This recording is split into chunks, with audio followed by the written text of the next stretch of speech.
Straight Talk Sales and Marketing Podcast, episode number 14. Welcome to Straight Talk Sales and Marketing with Janet Clark. Are you ready for more sales, more clients, and more cash flow? This podcast brings you direct, honest conversations with sales and marketing masters each week. Now here is your host, Sales and Marketing Master, Janet Clark. Hello. It is Janet Clark here with Straight Talk Sales and Marketing, and I am really excited about today's episode. We are going to be talking with John Lee Dumas, who is actually the king of podcasting. And, you know, as the host and founder of this Straight Talk Sales and Marketing, what I really love about it is that I get the opportunity to dig deep into the heads of some of the most brilliant online marketing people out there, and today is no exception. So let me tell you a little bit about John. For those of you who don't know him, you are in for a big treat. And for those of you who do know him, you are going to be excited to hear a little bit of straight talk today from John, some things you might not know about him. So let me tell you a few things that everybody should know about John. So first of all, he is the founder and host of Entrepreneur on Fire, which is a top-ranked podcast, and it is actually ranked as the best in iTunes for 2013 and on its way for 2014.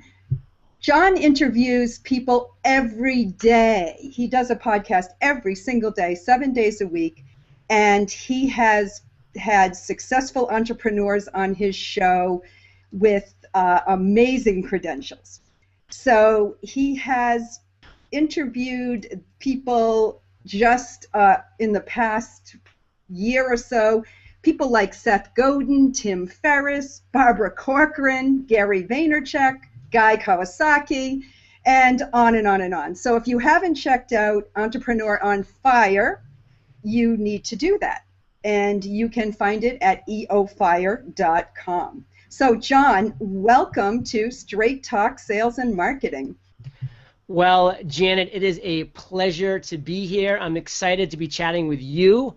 We're actually both on the East Coast right now, even though I usually live in San Diego. I'm on a little 2-week trip to Maine to visit family and friends and actually speak at a great conference up here in Portland, Maine this Friday, which will be a blast. But until then, I'm making the most of my Maine experience, getting to talk with wonderful people like you. Yeah, so I'm really excited. And, you know, to just let the audience know, John not only is somebody that I really respect and admire, but he's also a mentor of mine. So he has a group which he calls Podcasters Paradise, where he trains entrepreneurs how to launch their podcasts and works with them to help them to become successful with it. So I really appreciate a lot of things about John.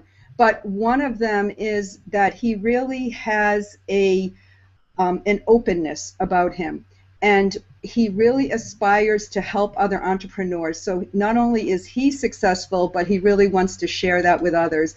And John, can you give us a little bit of insight about your philosophy? Tell the audience that doesn't know it how you actually put your results on your website and post where, you know, sort of where you are every single week in terms of your sales results. So Janet, in this day and age for entrepreneurs, I believe authenticity is the name of the game. Those entrepreneurs who are willing to just be authentic, that are willing to be real, genuine people, are those that are connecting with others in a powerful way, are able to grow tribes, communities, and really build powerful businesses. And with that authenticity, for me, comes transparency. And when I was first dipping my toe in the water just a couple of years ago in the entrepreneurship world for the very first time, I looked and respected some of the people that were out there that were being just that, authentic, and they were being transparent. And someone that's a great example of that, who's been doing it for a long time and who inspired me along the way, is Pat Flynn of Smart Passive Income. He started coming out with his monthly income reports years ago, which just really laid out exactly how much money he was generating, where it was coming from, what his expenses were, and it was just so refreshing to me to see there was somebody out there that was really willing to just put it all out there, not just talk the talk, but also walk the walk too. And then when Entrepreneur on Fire started becoming successful financially, I said, you know what? I want to be that person that does what Pat does for passive income. I want to be that person that does this for podcasting. I want to be the leader in the space that's coming out every single month and just opening it all up and saying, hey, guys, these are all the successes that we've had this month. I think it would be amazing if you could emulate those successes. And here are all of our failures and mistakes that we're making every single month as well. And hopefully you can avoid these mistakes and not have these same failures because, you know, we've already proven that they are not a great road to take, so to speak. And here's all the ways that we as a business are becoming a viable business, are generating revenue, and we lay it all on the line. You know, I wanted to even take that transparency to the next level. So I brought on a certified accountant who I give full access to our accounts. And that accountant comes in every single month and he verifies all of our income, all of our revenue that we've generated, and puts his stamp of approval on there so we can show the world that, hey, we're not just saying that this is what we're generating, but this is actually a proven, verified result. So if you do, you know, follow some things that are working for us, it can legitimately work for you as well. And then, of course, you know, he's a great accountant, so we have him give a solid tax tip in every single income report that we do as well, to really make sure that we're giving as much value as possible to Entrepreneur on Fire and our listeners, which we lovingly refer to as Fire Nation. And, you know, what's really awesome when you do this kind of stuff as an entrepreneur is people start recognizing it. And because we took that step and not only shared our income, but verified it with a certified accountant, we've had people like Forbes magazine now come and interview me and Entrepreneur on Fire in our business because, you know, they're a reputable source, and now they know that I am a reputable source as well, and we're providing everything, you know, out there and open, and that's further legitimize everything that Entrepreneur on Fire does and the success that we've had. So, you know, it kind of does round back out, Janet, to what I first started off this little chat with, which is be authentic, be yourself, be genuine, do what feels right, and if you provide enough value doing just that, success will follow. Yeah, and obviously because the name of my podcast is Straight Talk Sales and Marketing, I believe the same thing, you know. So one of the things that I was also pretty impressed with is that you are just celebrating your second year in anniversary of your company, and you came out with a really interesting email or blog or whatever you did, where you talked about the fact that this wasn't an overnight success, and that there was an evolution, and there were a lot of mistakes made along the way. And, you know, for a lot of people looking at you saying, wow, in 2 years, look at this guy's got this multi-million-dollar business. But the fact of the matter is that it didn't happen just as a miracle. So I'd like to talk a little bit about that to kind of get grounded a little bit for those people who still haven't seen their business take off in the way you did. Can you kind of go back to where were you before you even got into this? You know, what's your background and what was your sort of your mindset? Yeah, I have 32 years of life experience before I ever even dipped my toe into the entrepreneurship world. So I wasn't one of those Vaynerchuks or Tim Ferrisses, you know, who was basically born an entrepreneur, selling baseball cards on the weekends, and that was not me. I was not an entrepreneur. I followed a very traditional path. You know, I went to college on an Army scholarship, spent 8 years serving our country as an officer in the U.S. Army with a 13-month tour of duty in Iraq. And then when I came out as a civilian at 26, you know, I was in the reserves as well at the same time, in the Army Reserves for the next 4 years. But I was essentially a civilian, and I tried numerous different career paths. I tried law school. I hated it, so I quit after just 1 semester. I tried corporate finance, which I found some initial success and joy out of, but after 18 months, I really got sick of Cubicle Nation, so I walked out the door. Then I tried both commercial and residential real estate in San Diego and in Maine, and it just wasn't me. I wasn't finding the kind of success that I wanted. So those 6 years from 26 to 32 was really marked with starting a lot of different paths and failing at every single one of them because it wasn't something that was inspiring me. But then at 32 years old, I did have an aha moment, and that aha moment was to create the first 7-day-a-week podcast that interviews today's most inspiring and successful entrepreneurs. And before I launched that just 2 years ago, as you mentioned, we just celebrated our 2-year anniversary. When I launched that business 2 years ago, I was a newbie in every sense of the word. I had no online presence. I had no entrepreneurship experience. I had no broadcasting experience. I had never interviewed anybody. I had never been interviewed. I had never been behind the microphone before. I was not a technical guy. I didn't know anything. So I invested very heavily in myself, Janet. I hired a mentor, somebody who was already at the level that I wanted to be at, and she, Jamie Tardy, guided me along the way to get there during my early critical stages. And I joined a mastermind, Cliff Ravenscraft's podcast mastermind, to surround myself with other like-minded podcasters who are looking to create and grow their podcasts at the same exact time that I was. So I built that support system in place. I surrounded myself with the right people. That great Jim Rohn quote, "You are the average of the 5 people you spend the most time with." I took that quote to heart, and I made sure that my 5 people were all successful and inspiring entrepreneurs. And that's really what led to a successful launch of Entrepreneur on Fire. But by successful, it just meant that I launched. I didn't have any financial success until over 6 months after launching. So it was a lot of months of fear, of doubt, of losing money, not really losing it, but investing more money that I was seeing a return in my business before I had my first profitable month. But the reality is that I made it through that dip.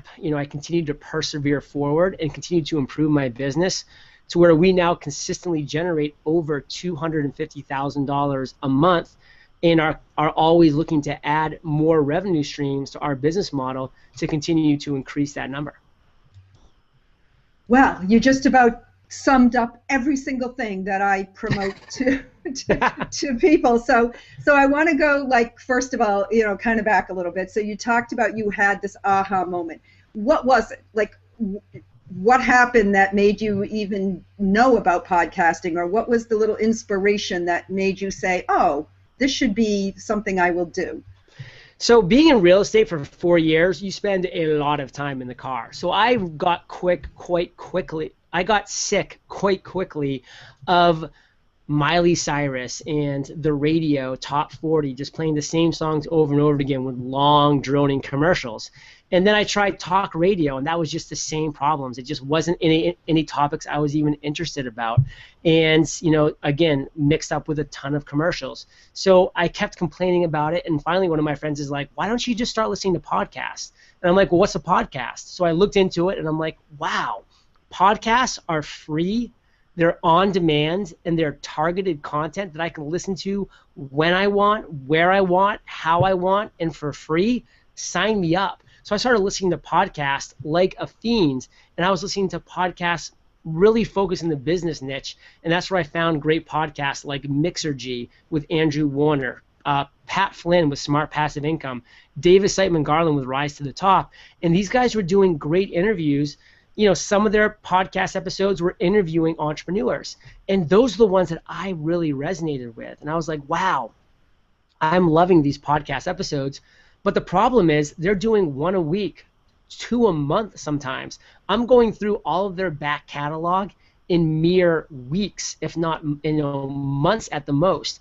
And I kept running out of podcasts. And so there I was stuck in traffic, going to a job that I didn't like, running out of podcasts once again, and a light bulb went off. And I said, why not follow that amazing Gandhi quote and be the change that I wanted to see in the world? I wanted a 7-day-a-week podcast. If there was out there, I would listen to it, and I was hoping that there would be others that felt the same way. So that was my aha moment, my idea to launch Entrepreneur on Fire, which is a 7-day-a-week podcast doing just that, interviewing inspiring and successful entrepreneurs.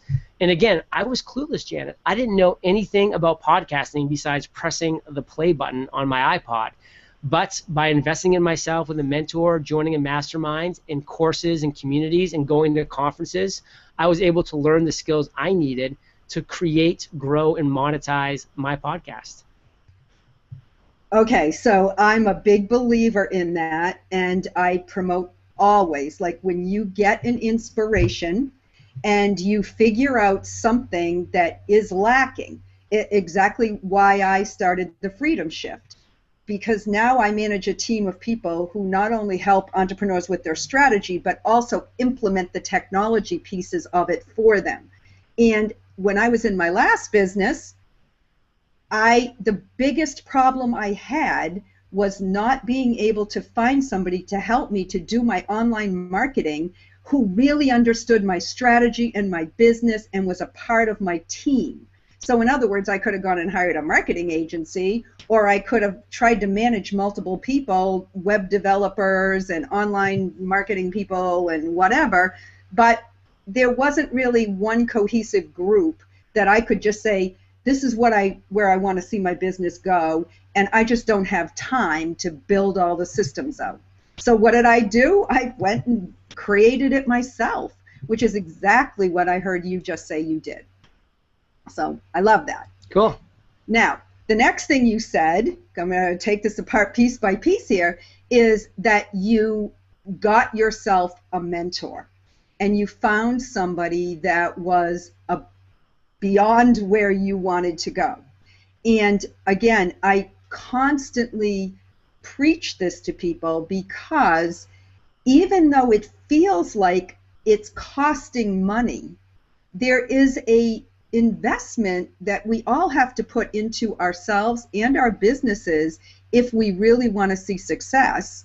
And it would be sort of like if you started up a brick and mortar business. You would have to invest in the infrastructure and you would have to invest in setting up the business.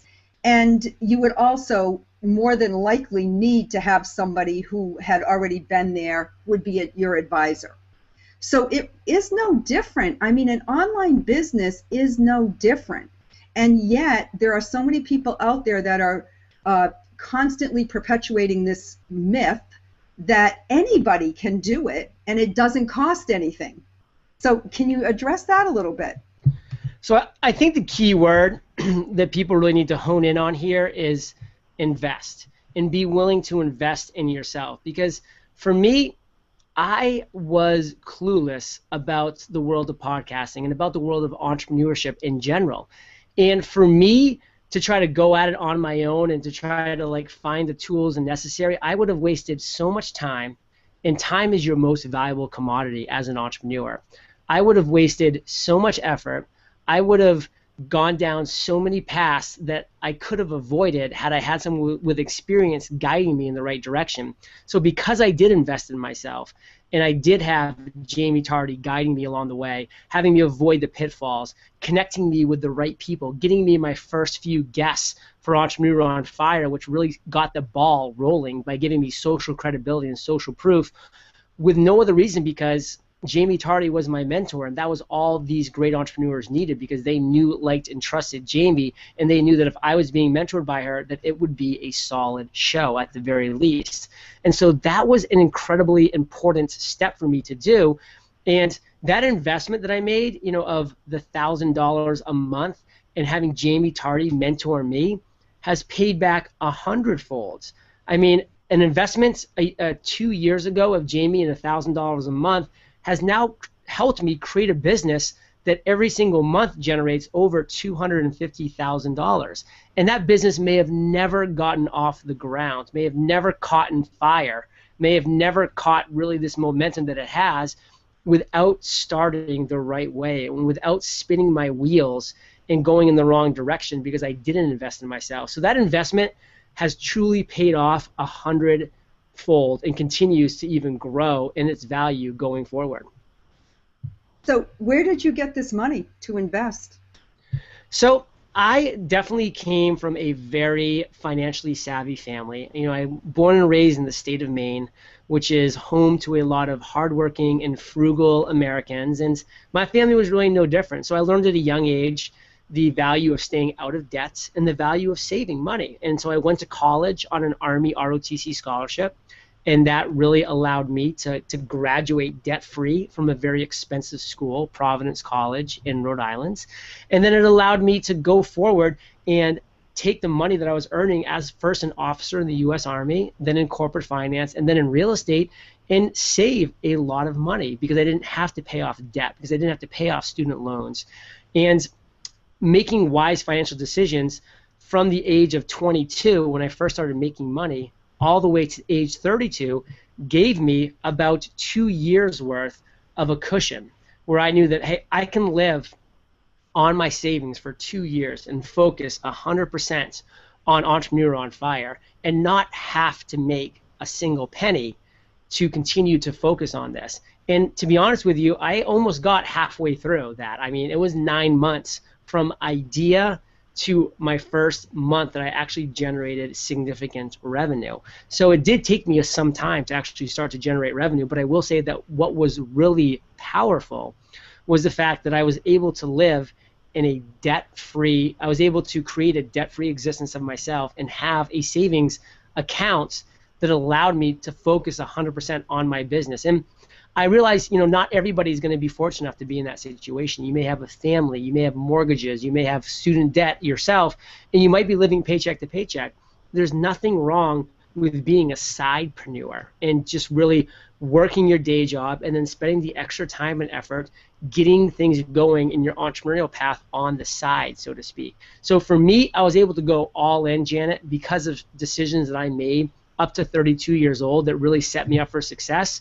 But it wasn't something that was the only reason I was successful. I still believe I could have made it going about it the sidepreneur way. It just would have taken longer and, would have been a different journey. Yeah, were you afraid at any point that you weren't going to make it before the money ran out? At every point along the journey, I was afraid, and I had fear, and I had doubt.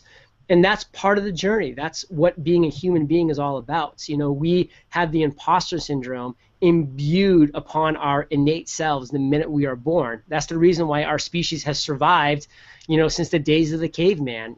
Don't go outside. There might be a saber-toothed tiger waiting around the corner to eat you, which was true back then. Don't take this leap because you might fail. Like, the imposter syndrome still exists and is still a loud voice in all of our heads. But it's those people that surround themselves with like-minded, positive, inspiring entrepreneurs. That Jim Rohn quote, those people that surround themselves with inspiring entrepreneurs become the average of the 5 people that they spend the most time with, is so true. So you need to realize that, hey, fear is going to be part of the journey. Doubt is going to be part of the journey. And the imposter syndrome will be with you every step of your life and everything that you do. But those that embrace it, Janet, are those that really rise above. So, we don't have a lot more time, but what is it now in your business that causes you to have fear or doubt? Because, you're so successful now. So for me, it's, not staying cutting edge, because this day and age, things are moving so fast, things are adjusting so quickly, that if you are not putting yourself in an uncomfortable position every single day as an entrepreneur, you're risking being passed by others who are. So I ask myself that question, Janet, every single day. What did I do today that made me uncomfortable? Because that proves to myself that I'm still pushing my own envelope forward. So I'm always looking to do the uncomfortable. I'm always looking to stay cutting edge, knowing that there are people behind me that are working 24/7, that are just as hungry, that are looking to come and are looking to pass me by. And, just like anybody who's had success in business, it's that self-desire to continue to push the bar forward are the ones that really continue to see success. So, I know right now that podcasting is an incredibly hot industry, and it will be for the foreseeable future, but there will come a time when this cycle will complete, like everything in life does, and I'll be looking for that next thing. And by staying cutting edge and by continuing to put myself in uncomfortable situations, I hope to do just that. Yeah, I think that's a great message, because everybody wants to arrive, right? We all have this thing, well, I just have to get there and then I'll be comfortable. But I know, because I've had quite an extensive corporate career and 10 years as an entrepreneur in telecom industry, and now I'm into a whole new industry helping entrepreneurs. And I haven't yet got there, wherever there is. So, I it's so true that those of us that, get a little bit complacent will be the ones who will lose our traction. So yeah, and Janet, because I do that. have to run, unfortunately, right now, I would like to kind of leave your listeners with this quote that I think is so powerful. And that is, success and happiness is the gradual realization of a worthy ideal. And it's not just getting to the finish line. It's gradually realizing, so continuing to realize, and not just any ideal, but a worthy ideal. So that's the focus that I have, is to continue to wake up every morning and to gradually realize what I consider a worthy ideal, which is inspiring millions through my podcast, Entrepreneur on Fire. So it's been a blast chatting today. John, thank you so much. It's been a delight for me too, and I know for the listeners. And for those of you who want to check up on John, it's eofire.com. And if you want to get some information from straighttalksalesandmarketing.com, we'll have a write-up about this podcast and this interview also there. So thank you so much. Thanks, Bye, Janet. John. Bye. Have fun up there in Maine. I will. Bye. Bye. And thank you so much for listening to this episode of the podcast. So now we want to know, what action are you going to take based off of what you heard in this interview? What are you going to do? What are you going to go and actually implement in your business? Let us know by going to straighttalksalesandmarketing.com/014 for episode number 14, and just leave a comment there at the show notes page. And also, if you know someone who needs to hear this message, that's the best way to actually share the episode with them, is just simply send them a link to straighttalksalesandmarketing.com/014, and then they can choose the way they want to listen from there. We'd also greatly encourage you to go check out the podcast and subscribe on iTunes by going to straighttalksalesandmarketing.com/podcast. You just have to click the little subscribe button there, and then every single time we release a new episode, it's delivered directly to you. No need to go back to the website or to search around, try and find the episodes. It's delivered directly to you on your phone or on your computer or on your iPad, and it's the easiest way to get all the newest, greatest content from the Straight Talk Sales and Marketing Podcast. We'd also greatly appreciate you leaving a review, because that's the best way that we can get more people to find out about this podcast and to really use it to help them grow their business. So now it's time for you to go out there, to take action, and to make your shift to financial freedom today.